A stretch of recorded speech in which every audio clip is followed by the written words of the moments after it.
आपण पाहताय क्राईम मुक्त महाराष्ट्र. लोकसुख वार्तांकन, लोकसुख बातमी.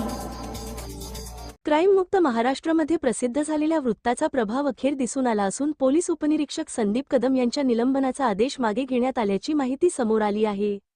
या निर्णयामुळे पोलीस विभागात तसेच संबंधित वर्तुळात विविध चर्चांना उधाण आले आहे. यापूर्वी पोलीस उपनिरीक्षक संदीप कदम यांच्या निलंबनाची कारवाई करण्यात आली होती. मात्र या कारवाईबाबत विविध स्तरांतून प्रश्नचिन्ह उपस्थित केले जात होते. क्राईम मुक्त महाराष्ट्राने या प्रकरणाचा पाठपुरावा करत वस्तुस्थिती मांडणारे वृत्त प्रसिद्ध केले होते. त्यानंतर या प्रकरणाची वरिष्ठ स्तरावर पुन्हा तपासणी करण्यात आली. तपासणी दरम्यान उपलब्ध कागदपत्रे, संबंधित अधिकाऱ्यांचे अहवाल आणि संपूर्ण घटनाक्रमाचा फेर आढावा घेण्यात आला. त्यानंतर संदीप कदम यांच्यावरील निलंबनाचा निर्णय मागे घेण्यात आल्याची माहिती समोर आली आहे. या निर्णयामुळे संबंधित प्रकरणाला नवे वळण मिळाले असून पोलीस विभागात याबाबत चर्चा सुरू आहे.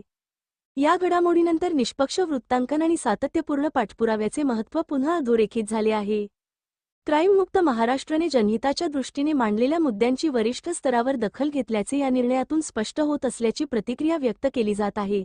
तसेच कोणत्याही अधिकाऱ्यावर कारवाई करताना सर्व बाजूंचा सखोल विचार करूनच निर्णय घेणे आवश्यक असल्याचे मती व्यक्त केले जात आहे. दरम्यान पोलीस उपनिरीक्षक संदीप कदम यांचे निलंबन मागे घेतल्याने त्यांना मोठा दिलासा मिळाला असून या प्रकरणाकडे आता पोलीस विभागासह सर्वसामान्य नागरिकांचेही लक्ष लागले आहे.